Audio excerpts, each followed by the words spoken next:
Hello everybody! Today Guild Wars 2 released their Halloween patch, Shadow of the Mad King. If you have been playing Guild Wars 2 for a while now, you already know Shadow of the Mad King event, which is the Halloween event for the game, and it is pretty fun, in my opinion. You may not like it, but I think it's fun. And it's gonna stay for 3 weeks. So in this video, I'm going to explain what you can do in the Shadow of the Mad King event and things you should do daily if you want and if you have time. And by daily, I mean you should already be doing the Halloween dailies to get the personalized street bags, and there is another reward if you do these dailies every day. You get some special rewards for that. Other than that, there are some new items in vendors, which is including the homestead decorations.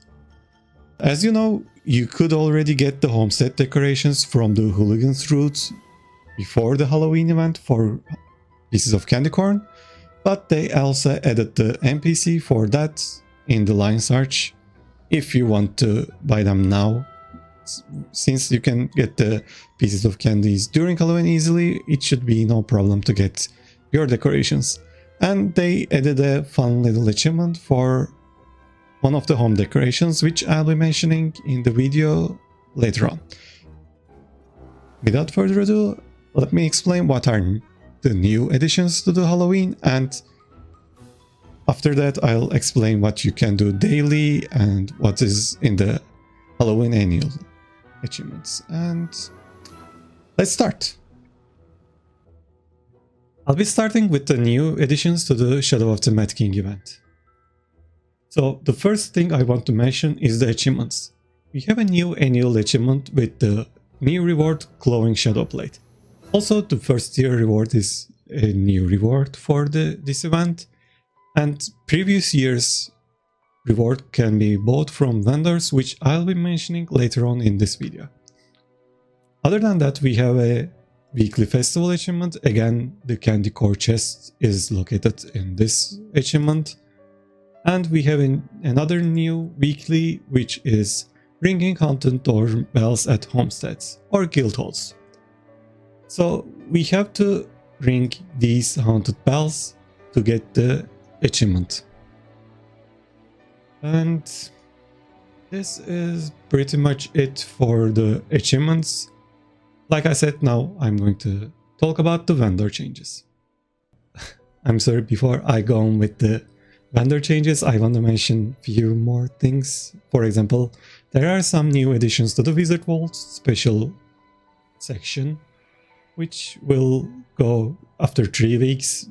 But these achievements and these additions are kinda related to the achievements. We have to finish some of the achievements for these Wizard Vault objectives. Like I said, these will go after the Halloween event ends, so we need to finish these during the Halloween. And other than this, there are some few quality of life changes, mostly to the Halloween races. So the events used to count the race progress once when you complete the all race 3 laps in total. I guess now it will count all 3 laps as your progress, so that is nice. And they also increased the visual for the checkpoint sizes for the races, so it will be a little bit easier to see where you should move your mount to get the checkpoints. And yeah, now we can go with the vendor changes. Now I'll be mentioning the vendor changes. There are quite a few additions to the vendors, and you can find all of the vendors in the Lion's Court point of interest, as well as around this area north of the Mystic Forge, but you may not find all the NPCs around here. You should probably come to the Lion's Court to see all of the vendors.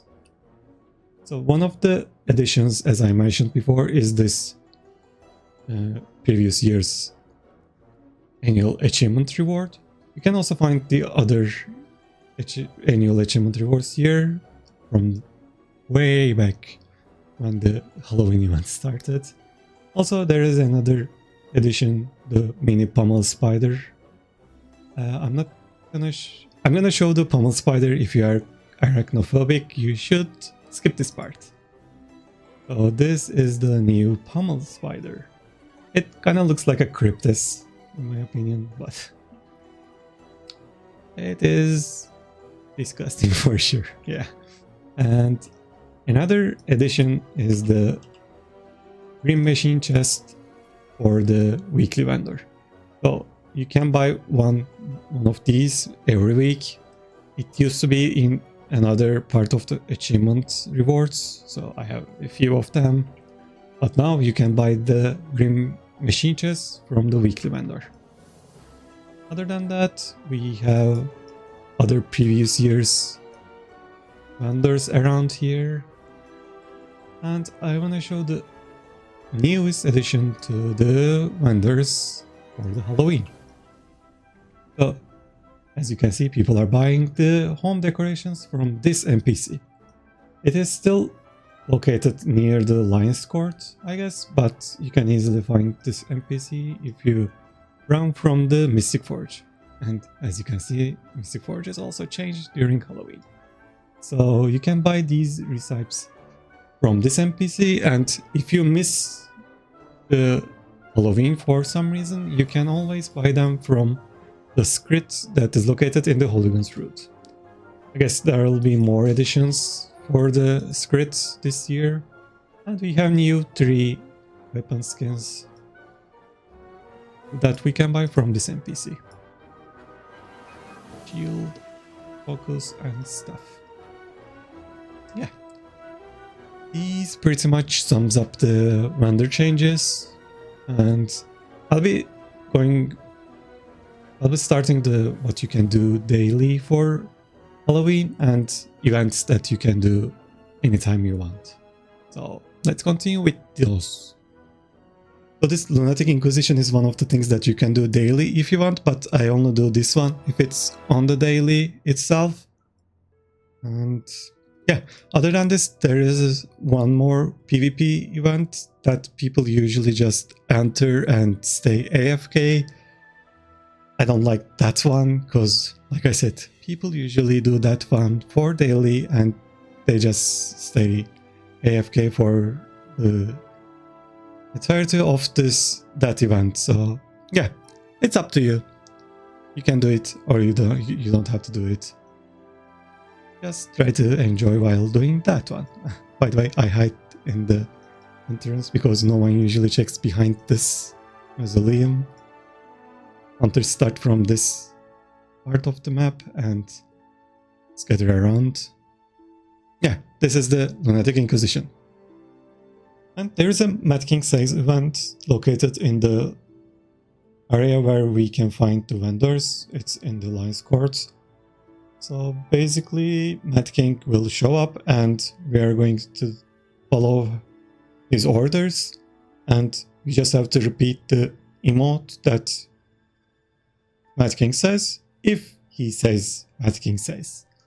So yeah, it's a pretty simple one. This event repeats every 2 hours. We can just come here and do the event and take our rewards from this Mad King's chest. But we need to do the Mad King says event correctly 15 times to get the Mad King's chest. Another thing that you can do during the Halloween is this jumping puzzle. This is the Mad King's Clocktower and we have to finish to the top to get the reward for this one. But there is a stopped Clocktower.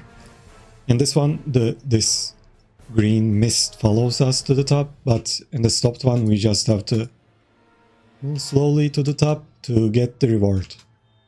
And yeah, this is a pretty difficult one, but you can do it easily if you are focused. I have a video about this one, so you can check that one if you want. Yeah. That's it for this one. So this is Ascent to Madness. We just have to follow the Mad King turn in the mini dungeon and kill them and get our reward. It's pretty simple. We can do this daily or as much as we like if you want the rewards from this instance. But like I said, it's not too difficult. We just have to kill the legendary boss. And that's it. We don't even need a healer or anything else for this one. So one thing you should do daily is the Shadow of the Mad King races.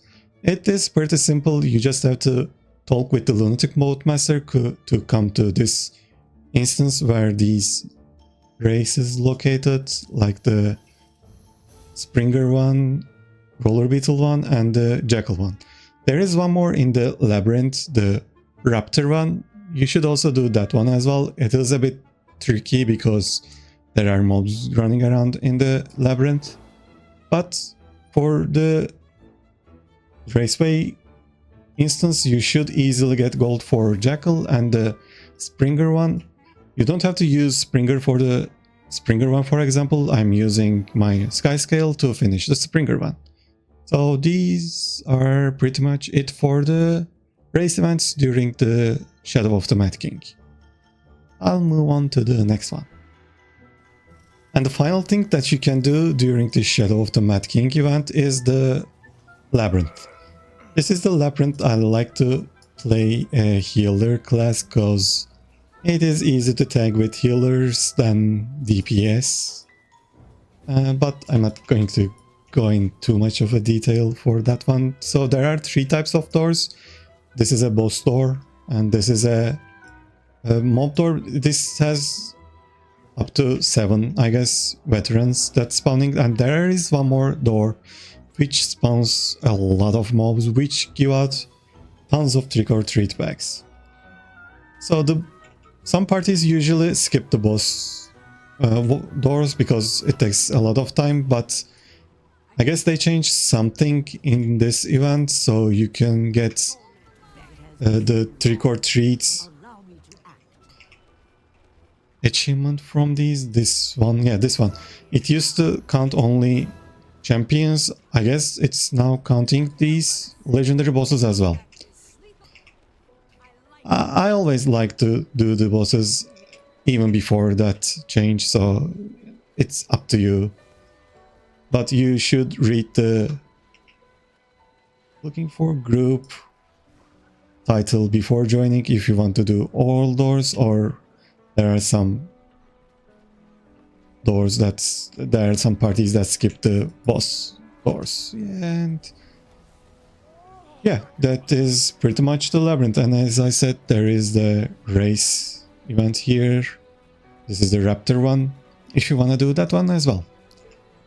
This is the best source of Halloween related currencies. So you can get a lot of candy bags from Labyrinth just by running around and killing some mobs in them. And that's why this is the last thing you should do. After you finish your dailies, you should come here and spend some fun time killing these bosses and these mobs. Yeah, this is pretty much it for the Labyrinth. And before I forget, there are some carving pumpkins around Lion's Arch and all across Tyria. You just have to click F, and that's it.